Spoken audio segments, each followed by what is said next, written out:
যে আওয়ামী লীগ এবং তাদের দোসর জাতীয় পার্টিকে বাংলাদেশের মানুষ আন্দোলনের মধ্য দিয়ে বয়কট করেছিল, এবারের নির্বাচনে 11 দলীয় জোট এবং বিএনপি জোটের এই নির্বাচনী ধুমাডোলে আওয়ামী লীগ বাংলাদেশের রাজনীতি থেকে একেবারেই জনমানুষের মন থেকে একেবারেই অপ্রাসঙ্গিক হয়ে গেছে।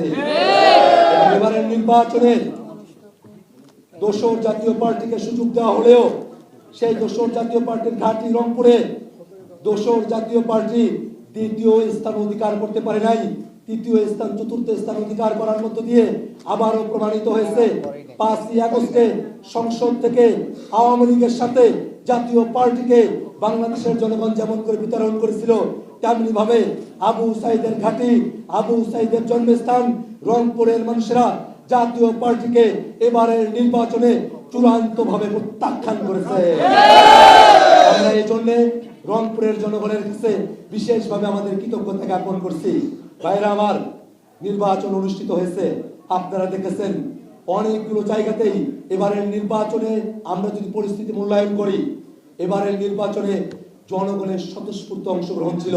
আমরা দেখেছি জনগণের বিপুল অংশগ্রহণ, কিন্তু ফলাফল প্রকাশের সময় থেকে আমরা খেয়াল করে দেখেছি অনেকগুলো আসনে পরিকল্পিতভাবে 11 দলীয় জোটের যারা নেতাকর্মী আছে, 11 দলীয় জোটের যারা এমপি পদপ্রার্থী ছিলেন, তাদেরকে পরিকল্পিতভাবে রেজাল্টে ইঞ্জিনিয়ারিং করে তাদেরকে হারিয়ে দেওয়া হয়েছে।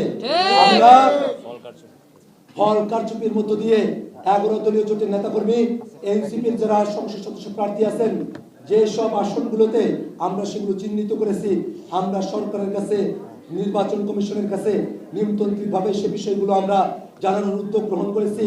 আমরা চাইব আমাদের এই বাংলাদেশে কোনোভাবে যেন কেউ ফলাফল চুরি করে জনগণের যে অধিকার, ভোটাধিকার, সেটাকে ক্ষুণ্ণ করার কোনো সুযোগ এবারের নির্বাচনেও না পায়।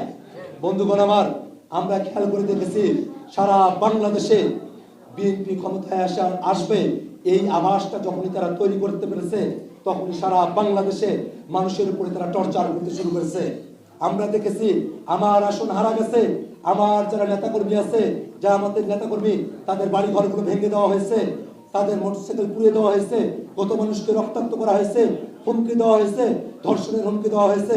জঘন্যতম ব্যাপার হলো আমাদের কাছে খবর পৌঁছেছে নোয়াখালীর হাতিয়ায় আমাদের বোনদেরকে শাপলাকলি মার্কায় ভোট দেওয়ার কারণে তাদেরকে করা হয়েছে। যারা বাংলাদেশের মানুষদেরকে জিম্মি করতে চায়, যারা আগের মতো করে আওয়ামী স্টাইলে দেশ পরিচালনা করতে চায়, আমরা তাদেরকে হুঁশিয়ার করে বলতে চাই, জাতীয় নাগরিক পার্টি এনসিপির নেতা কর্মীরা থাকা অবস্থায় বাংলাদেশের জনগণকে সাথে নিয়ে আপনাদের বাংলাদেশকে ফ্যাসিস্ট বানানোর যে পায়তারা, সেটাকে সহ্য করবে না। আমার এই বাংলাদেশকে নিয়ে প্রতিবেশী দেশে নানা ধরনের ষড়যন্ত্র চলছে, এখনো পর্যন্ত ষড়যন্ত্র চলছে। সেই সব ষড়যন্ত্রকে অবশ্যই বাংলাদেশের জনগণ আমরা নিজেরাই সেটাকে মোকাবেলা করব।